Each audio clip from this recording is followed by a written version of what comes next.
مساء الخير عليكم. يسري عصمت، الحلقة رقم 13 بالنسبة لنا. ما اعرفش انتوا بالنسبة لكم احنا فين في رمضان. لكن ان شاء الله نكون قادرين نعمل لكم احداث ايجابية تولد عندكم مشاعر لطيفة بتخليكم في حالة جيدة، وبتساعدكم ان انتوا تهندسوا الحالة اللي انتوا فيها وللناس اللي حواليكم كل يوم. النهارده هنتكلم على موضوع واحد من المشاعر المهمة جدا، الخذلان. طبعا انا عازمكم النهارده على كريم شانتيه بالبنانة. آه، وبلا كل يوم ما انسى اعزمكم على الاكل اللطيف اللي انا بعمله جنبي. يعني مراتي بتعمله هي بتقول لكم اللي مراتي بتعمله علشان نكريت ايموشنز لطيفة. طيب النهارده هنتكلم على الخذلان وخيبة الظن. وليه الحكاية دي مهمة. بس طيب ما كل مرة بنسى ان احنا كل مرة لازم نعمل الريكاب سريع.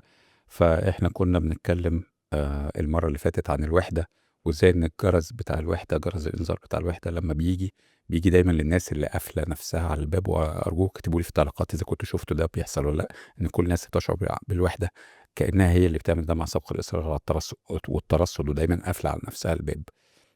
فبيفضل المشاعر دي تخبط على الباب. افتحوا الباب افتحوا الباب لحد ما نفتح الباب ونبدأ ندخل أصدقاء ومعارف وعلاقات وكل الحاجات آه، اللي في الدنيا. طيب، خيبة الأمل. خيبة الأمل بتيجي إمتى؟ خلاص بقى انتوا بقيتوا فاهمين الاكسرسايز بتاع خيبة الأمل ده، أو بتاع المشاعر عموما، ازاي نفهم المشاعر بتيجي إمتى، وبالتالي نقدر نفهم ونترجم المسجز بتاعتها ازاي، أو الرسائل المطلوبة مننا ازاي في هذا الرمضان الجميل اللي هيبقى أول خطوة إن إحنا نهندس الحالات بتاعتنا.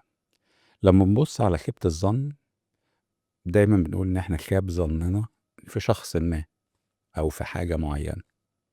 فخيبة الظن واحدة من الرسائل المهمة جدا اللي بتقول: يا بني آدم، اعمل ريكاليبريشن للظن بتاعك. دايما لو أنا قلت لحد سر اعتقادا مني إنه هيحافظ على السر ده وراح فتن عليا، فانا اقول ايه؟ انا خاب ظني في فلان. لما ابني علاقه مع بني ادم متخيل البني ادم ده هيفضل عايش معاه العمر كله، فاقول انا خاب ظني في فلان.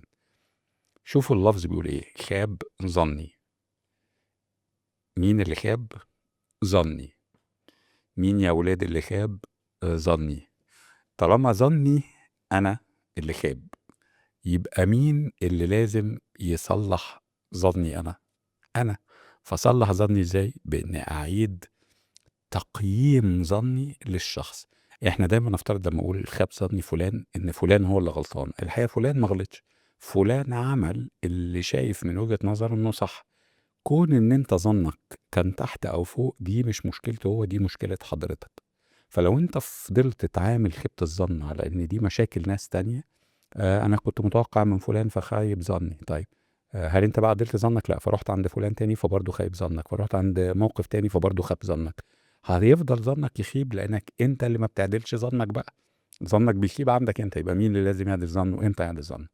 انا متوقع ان مراتي هتعمل حاجات معينه ما بتعملهاش، فظني يخيب ظني يخيب ظني يخيب لحد ما انا اللي اعدل ظني على اللي بتعمله، فما يخيبش لانه بقى مظبوط. سواء ده بقى لفوق او لتحت. عندك صاحب معين، عندك توقعات معينة، فوق طلع هو بيعمل تحت، اعمل ايه؟ هو تمام، انا اللي انزل ظني. تمام. ولو انت نزلت ظنك تحت فبقى متساوي، ولقيت ان العلاقة دي او الظن ده اللي هو ما بقاش بيخيب ولا حاجة، بقى مظبوط اهو، انا كنت متوقع انه يعمل كده وعمل كده فعلا. انت ساعتها موافق على الترانزاكشن دي ولا لا؟ انت موافق على المعاملة دي ولا لا؟ لو موافق عليها كمل في العلاقة دي وظنك تمام وعلاقتك تمام وحياتك تمام وظنك زي الفل. لقيت ان في مشكلة، اقطع العلاقة دي، لان الترانزاكشن دي، المعاملة دي مش ناجحة بالنسبة لك. انت حاسس انك بتدي هنا وبتاخد كده، فيبقى ده مش تمام، لا مشيت. لكن ظنك ما خابش، فانت بتتعلم من خيبة الظن ازاي انت تعدل ظنونك. وده اهم حاجة في مدرسة المشاعر، انها رسالة خاصة بيك انت. تمام. انا يفضل حد يكلمني يقول لي: يوسف انا بكلمك انت ما تردش، انا بكلمك انت ما تردش، انا بكلمك انت ما تردش. فزعلوا مني ليه؟ عشان ظنهم خاب. هل أنا باعمل ده عشان عايز أخيب ظنهم؟ لأ، أنا باعمل ده عشان أنا مشغول. حضرتك عايزني كل يوم اعمل إيه؟ اضبط ظنك. يسري مشغول، فأنا أظن إن كل ما هاكلمه 10 مرات هيرد عليَّ مرة، ظني مش هيخيب تاني خلاص. أنا ضبطت الظن أوتوماتيك اشتغلت، بس. موضوع بسيط، يعني الناس لمّا هتفهم ده هتلاقيه موضوع بسيط. زي ما قُلت لكم اللي محيّر الكوكب كله إنه ما بيرجعوش لمعنى اللفظ وإحنا بنتعامل معاه إيه وإيه الmessage جاي يقولها لنا، لإن دي جاية من ربنا سبحانه وتعالى اللي خلق الفطرة اللي هي فطرة المشاعر دي، اللي تساعدنا إن إحنا نعمل كل الحاجات. لإنه يعني لو فكّرتكم بسرعة، الخوف، أنا خايف لمّا أموت. طيب لو خايف إنّك تموت هتعمل إيه؟ هتستعد إنّك تعمل إيه؟ إنّك تعمل كل الحاجات الصح، خلصنا. هي دي الفطرة اللي ربنا سبحانه بيتكلّم عليها بمنتهى البساطة، مش محتاج يقعد يشرحها لك، أنت أوتوماتيك لمّا هتخاف هتحاول تستعد بس، تمام؟ الفرق في إيه؟ الفرق إن أنا شُغلتي مُعلِّم، شُغلتي educator، فأنا باخُد الحاجة وأقعد أذاكرها وأقرا الأبحاث وأقرا العلوم وأشوف الحاجات و باعمل مجهود عشان أعرف أعمل ده. ليه باعمل المجهود ده؟ لإن كان عندي مشاعر بتقول لي أنا خايف أقابل ربنا سبحانه وتعالى وأنا مش فاهم إيه اللي طالبه منّي، بس. فلإنّي خايف استعديت، فلإنّي عايز أستعد فذاكرت. ففتحت العربي وفتحت الدين وفتحت الفقه وفتحت علم النفس ورحت عملت ماجستير في إدارة التغيير في العقد النفسي. موضوع مثير جدا على فكرة، موضوع العقد النفسي ده نبقى نتكلم فيه. فقعدت أذاكر وأذاكر وأسعى، عايز أفهم المشاعر اللي عندي دي اللي عمالين يقولوا لي وحشة، وإزاي ربنا يديني حاجة وحشة بالذات وأنا ما بتحكمش فيها. يعني طالما ما بتحكمش فيها يبقى هي جاية لي، فطالما هي جاية لي أبقى أنا اللي أكيد فاهمها غلط. يعني طالما أنا مضايقاني أبقى أنا اللي فاهمها غلط. لمّا فهمتها صح ما بقاش عندي مشكلة خالص. إذًا خيبة الظن، لإن هي دي نفس الحكاية، أنا خايب ظني في المعتقد ده. أعمل إيه؟ اضبط ظنك، اللي هو إيه الظن؟ إن أنا فاهم صح، لأ ظنك غلط، ظنك إنك مش فاهم. ارفع بقى، نزّل ظنك وروح اتعلم. فلمّا أنا ظنيت إني مش فاهم رُحت ذاكرت، ضبطت الظن بتاعي، رُحت ذاكرت ففهمت فبقيت تمام، بس. فبقيت أنا تمام وقادر أخلّي الteam بتاعي تمام وقادر أخلّي علاقتي تمام. وهل كل الحاجات بقت تمام مرّة واحدة؟ لأ، كل حاجة هاقعد أشتغل عليها بس باcalibrate، بقيت فاهم إزاي أcalibrate، إزاي حاجات أنا هانزّل ظني فيها وإزاي حاجات أنا كمان هارفع ظني فيها. اوعوا تفتكروا الموضوع بس نزول، لإن دايمًا الناس رابطة خيبة الظن بإن لازم أنزّل، لازم أنزّل، لازم أنت مش لازم تنزّل. أنت ممكن كمان تطلّع، ممكن حاجة تبقى متوقع منها قليل تلاقيها ادّتك كتير، فتروح قليل تاني. ما تبقاش عبيط بقى روح كتير، اضبط الظن بتاعك وارفعه. خيبة الظن واحدة من المشاعر، سواء بقى سميناها خيبة الظن، خيبة الأمل زي ما اتفقنا، الخذلان، كل الكلام دوّة. كل دي اسم لنفس الحكاية، والناس هتتعامل معاها كلّها بنفس الطريقة ومصدرها واحد. لأ مش مهم التعبير، التعبير بيساوي درجات. فلمّا حد يقول لي أنا أشعر بالخذلان، فتلاقي الخذلان ده عنده معنى كبير أوي، إن بني آدم ده خذلني. واحد تاني يقول ده خاب ظني، فده أكبر شوية. ويمكن واحد تاني يستخدم خيبة الظن أقل من الخذلان، والخذلان أكتر. كل ده ما يفرقش معانا. زي ما قُلت لكم كل اللي يفرق معانا إن إحنا نفهم إنها مشاعر، إنها قوية intense. حد يقول لي أنا خاب ظني وقوي جدًا وبيزعّق، فهو دلوقتي في مشاعر، فأنا فاهم المشاعر، فاقوم أعمل حدث خارجي عشان ياخد المشاعر دي، أفهمه إني فاهمها وأعرف أعمل إيه. لمّا ألاقي مديري غضبان خلاص بقيت فاهم إنه خايف، فأعمل إيه عشان أطمنه؟ بمنتهى البساطة، خايف أعمل إيه؟ جوزي غضبان، أعمل إيه عشان أطمنه؟ أنا حاسس بخيبة الظن، يبقى أعمل إيه في ظني عشان أضبطه؟ أنا ظني. لكن كل الناس بتعتقد إن هي لازم تعمل في الناس اللي قدامها. يعني أنا خاب ظني في محمد، فأنا عايز محمد يعمل حاجة. حضرتك محمد بخير، أنت بتقول خاب ظن محمد والّا بتقول خاب ظني أنا؟ طالما خاب ظنك أنت، صلّح أنت ظنك. زي ظني كده بإن المايك ده مش موجود.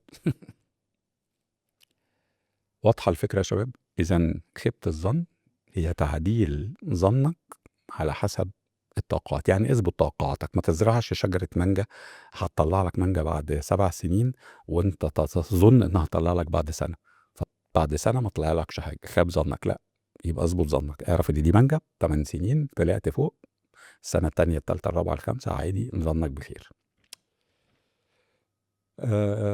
طبعًا أنا عارف إن في ناس كتير هيبقى عندها أسئلة كتير وتفاصيل كتير وكل الحاجات الكتير.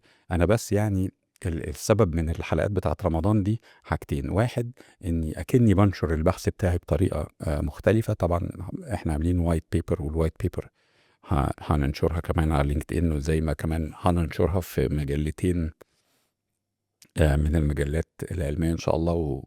وبإذن الله يمكن آخر رمضان هنطلع الكتاب اللي لسه بندور له على عنوان لكن إن شاء الله هيبقى فيه كتاب مهم جدا جدا جدا في الحكاية دي، وهتلاقوا فيه تفاصيل أكتر. واكتبوا لي أسئلة، اكتبوا لي أسئلة لو عندكم مواقف مختلفة نقدر نساعدكم في تفسيرها إن شاء الله في السيزن التاني، لما يعني بعد رمضان، بعد ما نكون خلصت لكم الحكاية. لأنكم لما هتفهموا نفسكم هتفهموا إزاي تديروها، وبالتالي هيبقى عندكم أسئلة بدرجة أجود تقدر تساعدكم على الإدارة. لأن احنا اتفقنا عشان أدير نفسي، عشان أدير ذاتي، لازم أكون فاهمها كويس. وأنا ما أقدرش أفهم ذاتي كويس من غير ما أفهم الفرق بين المشاعر والإحساس والحالة والمود وكل الحاجات دي. وكل مشاعر من المشاعر دي جايه تقول لي إيه عشان أعرف أديرها. فاهم؟ غير بقى غمض عينك وعد ال10 وتنفس وتشقلب وكل الكلام اللي احنا عارفين كلنا إنه ما بيعملش حاجة. بس كده. الحلقة الجاية إن شاء الله هنتكلم عن احنا كده اتكلمنا عن خيبة الأمل، واتكلمنا عن الوحدة. آخر واحد معانا في ما يسمى بعدم الاستحقاق، وده لطيف ودمه خفيف. هنتكلم على عدم الاستحقاق، قلة الثقة، الدونية، الانورثينس، الامبوستر سيندروم، يعني سموه زي ما تسموه. دي الحاجات اكتبوا لي لو سمحت في الكومنتس امتى بيجي لكم احساس بعدم الاستحقاق، سواء عدم استحقاق شيء جيد او عدم استحقاق شيء سيء. يعني ليه يا رب عملت فيا كده حلو، او ليه يا رب عملت فيا كده وحش، او لو عندك قلة ثقة بنفسك وهكذا. شكرا جزيلا، اشوفكم بكرة على خير في عدم الاستحقاق، وموضوع مثير وكمان كوميدي ده واحد من المشاعر اللطيفة اللي بتضحك. شكرا جزيلا، تصبحوا على خير، أشوفكم بكرة.